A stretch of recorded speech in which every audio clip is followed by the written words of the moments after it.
Alia from Ireland. Sheikh, I want to ask about I have read fatwas about nutmeg, the flavor spices for we use for food. They say that it's prohibited and it has intoxicant.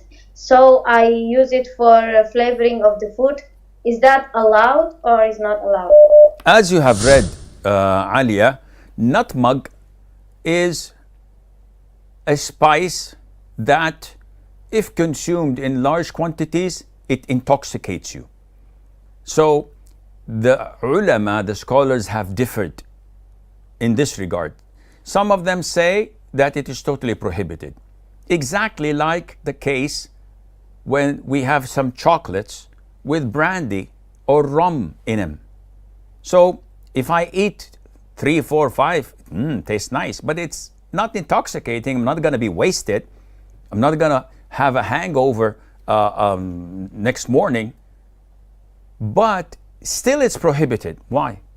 If I'm not intoxicated, why is it prohibited? Because the Prophet said, alayhi salatu wasalam, in definition to us, what intoxicants are, he said, ما أسكر كثيره فقليله حرام. Whatever consumed in large quantities and intoxicates you, then a very little amount of it is prohibited.